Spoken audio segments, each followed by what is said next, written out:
If you're taking your T7 soon, I want to make sure that you don't make these 5 most common mistakes as it relates to studying and preparing for the science section of the ATI TEAS exam. Hi, it's Nurse Melissa from Smart Edition Nursing. We make the TEAS 7 online course. If you need help studying and preparing for your TEAS exam, if you feel lost, if you feel overwhelmed, I understand how you feel, been there, done that. While I am a pediatric nurse today, it wasn't always this way. I actually decided to go back to nursing school myself when I was already in my 30s without a single science prerequisite under my belt, and I was very much pregnant with my first baby. Fast forward to now, I completely understand the stress of what it's like to prepare for those entrance exams, racking your brain, trying to figure out what it is you need to know, what you don't need to know. So that's why the TEAS 7 online course exists. It is a easy to follow, simple to understand, not overwhelming online course that really has everything you need to study in order to pass your exam all in one place. So make sure you check it out at smarteditionacademy.com. So let's get right on into it, starting with common mistake number 1. The first mistake that I see students make is that they see a question and they get really intimidated by this. So what I mean is, and we're going to take a look at 2 examples here in just a moment, but what I mean is that the TEAS exam will sometimes give you a question that is actually kind of easy. However, it sounds or it looks hard because they will add certain things in there, like maybe an unfamiliar word, or it'll be really, really wordy. And when the time is counting down, I know that it can be really easy to get intimidated. So my 3 tips here are: if you see a problem or a question and it looks scary, try really hard not to panic, because more than likely they're trying to intimidate you. Instead, I want you to reread the entire question again and make sure that you are very clear on what the question is actually asking you. So let's go ahead and take a look at one of these practice test questions from the TEAS 7 online course. Which of the following statements is true regarding the states of matter of these elements at room temperature, which is around 23 degrees Celsius? So this is a prime example of a question that looks hard and even sounds hard, especially when you're taking this exam. If you're not familiar with things like gold, lead, mercury, you might be suddenly thinking to yourself, melting points, oh, I don't know. And it seems like a really hard question.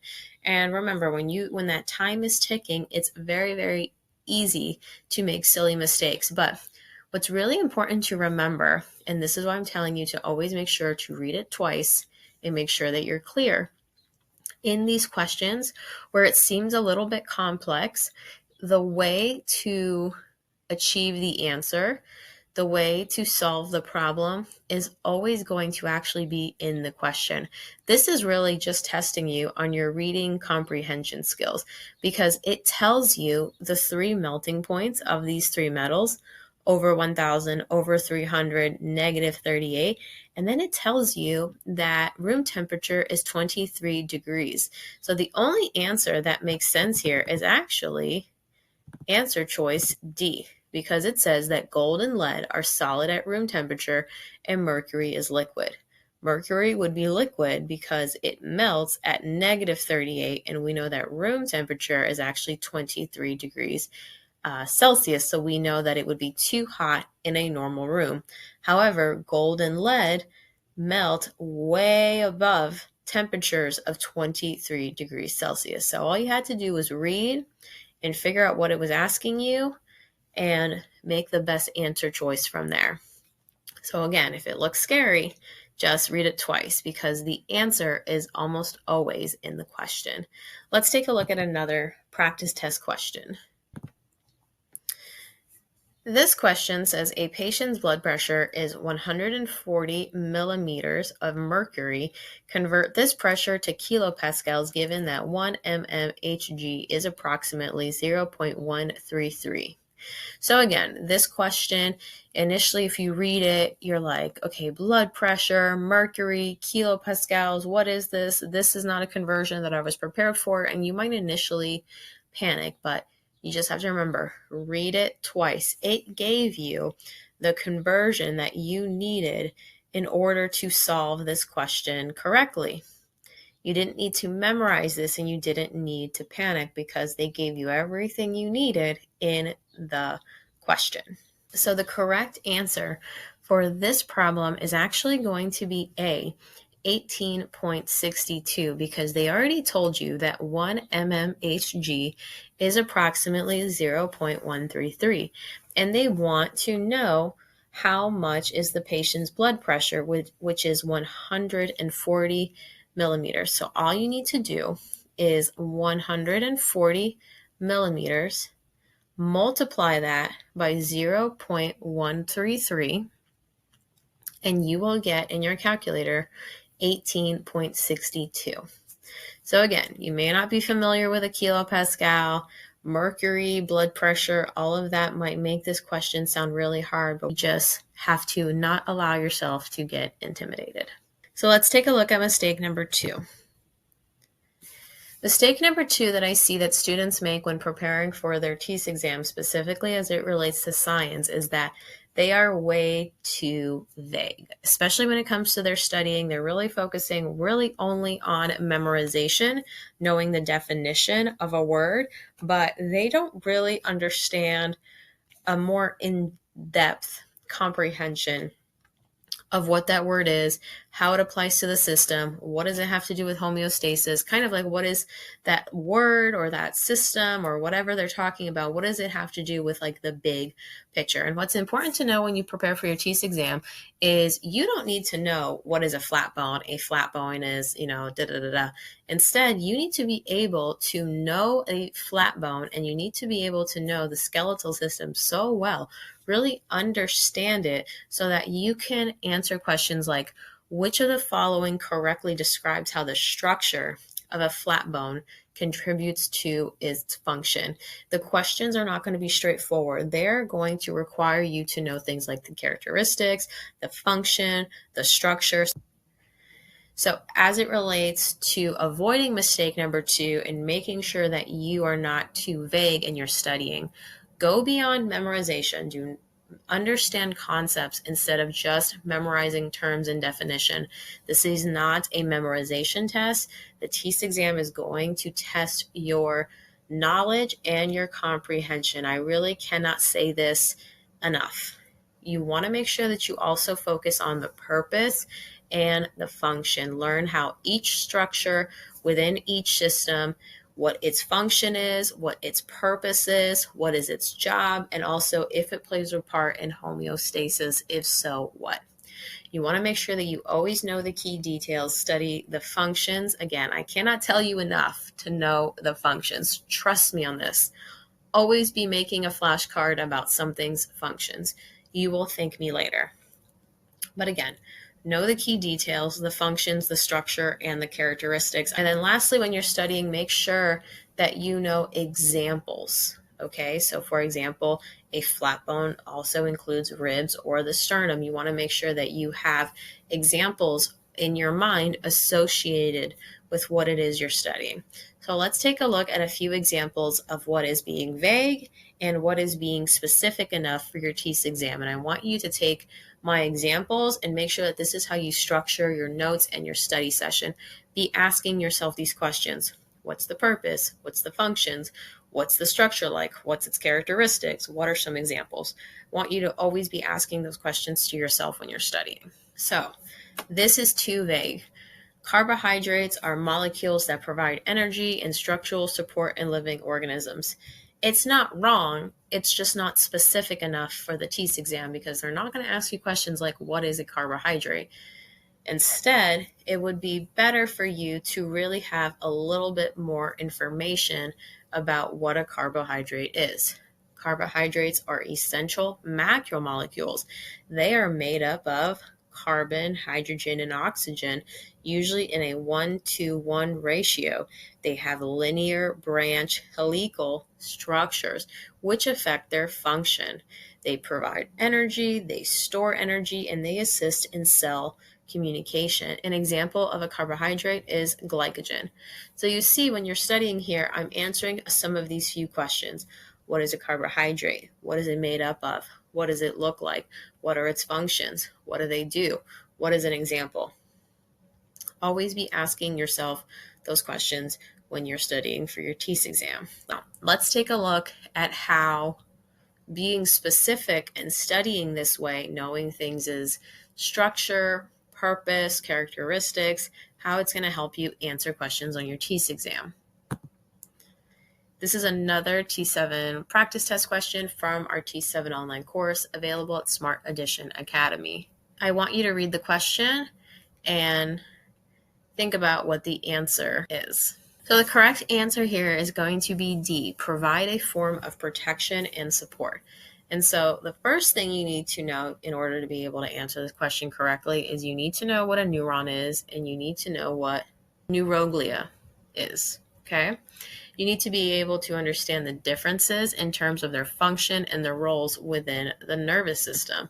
So for example, if we take a look at answer choice A, participate in synaptic transmission, this is actually something that neurons do, but not neuroglia, okay? Maintain, sustain axial potentials. Again, only neurons actually generate action potential. So this is the kind of questions you should be expecting on your TEAS exam. So this is why it's really important to not make mistake number 2, which is being too vague and specifically only focusing on memorization when it comes to studying for the science section. You just want to make sure that when you're studying, you give yourself as much specific information as possible as it relates to function, structure, characteristics, and examples. Mistake number 3 is using too many resources. And I can hear you now. Nurse Melissa, what do you mean? I just want to do good on this exam. I know, but sometimes using too many resources is actually a fatal mistake. A lot of the students that I speak to that actually have to take the test for the second time or the third time, they will say there's normally 2 contributing factors. One, they didn't study enough for their English in their reading section, and the second contributing factor will be that they used incomplete, inaccurate resources, or they used too many resources and they felt overwhelmed. I cannot tell you how many times I hear this. So this is a mistake because the first thing is that you are only one person. You don't need 500 YouTube videos on your playlist. You don't need 6 books. You don't need 7 online memberships. You want to focus on quality, not quantity. For example, that's why with the T7 online course, we put everything that you need to know, the lessons, the written material, the notes, the videos, the flashcards, everything in one place, because you want to focus on quality, not quantity. You're one person. How realistic is it for you to be logging in and reading all these books and going back and watching all these videos? Unless you're 100% dedicating your time to only studying for the TEAS exam, and you don't have kids, you don't have school, you don't have work, you don't have hobbies, you don't have a life, it's just not realistic. Second thing is a lot of students save, they take a screenshot, and they never go back to their resources or the materials. And again, the test is so comprehensive, especially the science section. Just because you take 100 screenshots or you bookmark 50 videos, this doesn't actually mean that 1, you're going to review it, and 2, that all of those screenshots collectively are going to be enough material. Remember what we talked about in mistake number 2 is that you want the material to be super specific.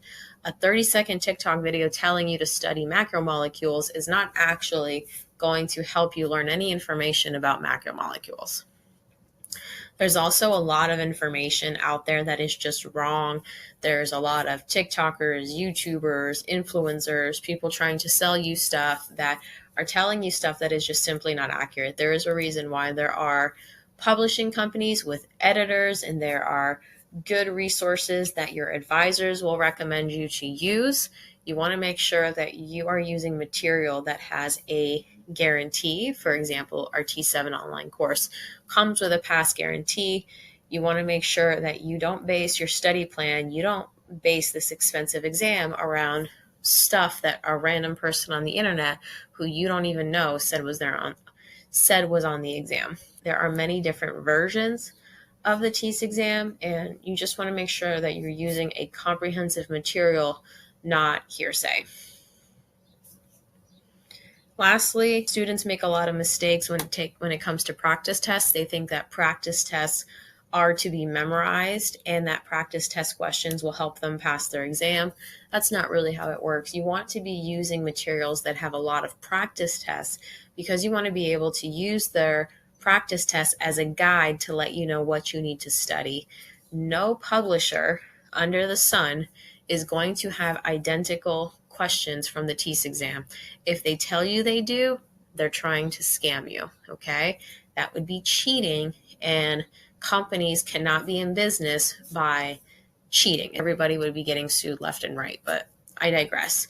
The point is not to study questions. It's not to study memorizations and definitions. The point is to learn from the practice tests what you need to study. Take notes on the kind of questions you're getting wrong.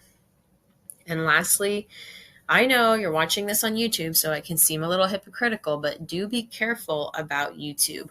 Some of the videos out there are not from credible sources, or they might be a few years old. And the second thing is that very quickly in the algorithm, and I love YouTube, I'm not hating on it, but very quickly you go from one video to another video, and then all of a sudden you are focusing and watching a video that is absolutely not going to be on your TEAS exam, but because you watched one video on chemistry, YouTube is just taking you on a chemistry rabbit hole, and you have deviated from what you actually need to know for the TEAS exam.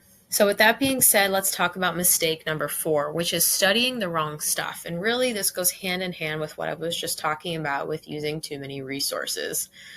Credible guides will make sure that you are following a system and a path and will guide you into making sure that you study what's really on the test, and will make sure that you're studying just enough information and not too much information. When you're studying for the TEAS exam, you need to know that you are not going to need to know anything about, like, say, physics, organic chemistry, anything that's very specific and detailed, like disorders or pathologies and the taxonomy system. Okay, these things are not going to show up on there.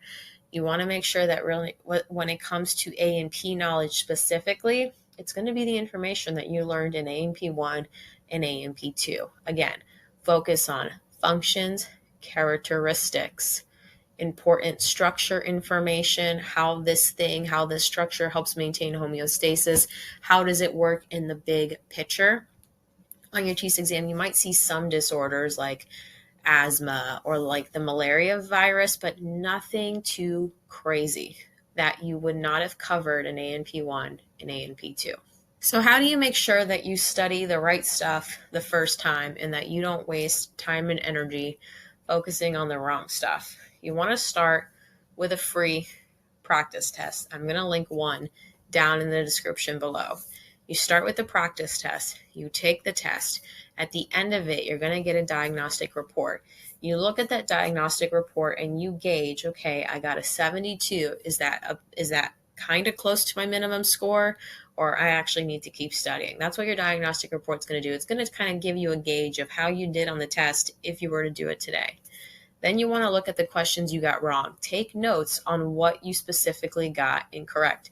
The diagnostic report that comes included with the free practice test that I'm going to link below, it's going to break down everything topic by topic. And then there's going to be a button under there that says view questions, and it's going to populate all the questions that were on your test that you got right and that you got wrong. And then there's going to be a video that explains to you why you got it right and why you got it wrong. You want to make sure that you're taking notes on all of the things you got wrong. Take a look at all of that information and create a study plan based on the topics you got the lowest scores in. Get yourself a good book, get yourself a good T7 online course, and I want you to be taking a new practice test every few weeks Every 2 to 3 weeks is a good gauge of time, or at least after you've completed at least 15 good, solid study sessions. Because what you want to do is you want to take a test, make a plan, study those things you were low in. You want to study, study, study for a few weeks, and then you want to take a new practice test so you can compare your score and see, okay, my score went up. Okay, what sections, what topics did my score go up in? Okay, my score went up in cardiovascular and my score went up in macromolecules, but chemical solutions, I'm still not scoring too well there. Let me keep studying. The point of a practice test is for it to guide you as you are studying. So use a practice test to gauge what you know and what you need to keep studying. Use that as your guide. Now let's talk about mistake number 5. And this one is ridiculously common, and this can be such a make or break for your TEAS 7 score. And that is not studying, not refreshing your knowledge of scientific reasoning. 18% of your TEAS 7 science section is going to be on scientific reasoning. You're going to have A&P, you're going to have chemistry, you're going to have biology, but 18% is a big deal. That's about 9 scored scientific reasoning questions. So let's take a look at what you need to refresh your knowledge on for 18% of your TEAS science exam. You've seen all of this stuff before. This is stuff that they started teaching you in middle school, that they reinforced in high school. So I know it's been a hot minute since you looked at these concepts, but I want you to make sure that you are studying these. If you get our TEAS 7 online course, we have refresher modules and videos all on these topics, but things like the different types of scales, the different types of glassware. How do you measure mass? How do you measure liquid? What's the difference between a convex and a concave? How do you properly eliminate bias in an experiment? What are the steps to designing an experiment? What is the difference between a control group, a placebo, an independent, and a dependent variable? Okay, what is correlation? These are all things that you've seen before, and they're going to account for 18% of your TEAS exam. So my personal suggestion to students is I say, study your A&P because that's 18 questions. Then make sure that you really lock in scientific reasoning, and then decide if you're going to study biology or chemistry. For me, I feel like that's an easier path to navigating the science section, and it's a good way to boost your confidence. So that's it, guys. Those are the 5 most common mistakes I see students make all of the time as it relates to studying for their TEAS exam.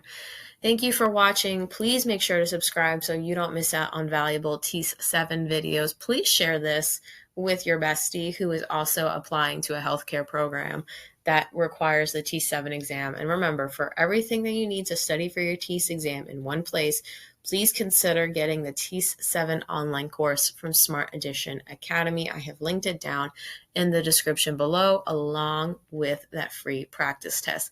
That TEAS 7 online course is going to include 8 practice tests, flashcards, online lessons, videos for every practice test questions, educational lesson videos, and so much more. You can access everything on a computer, on a tablet, or a mobile app, all for the same price.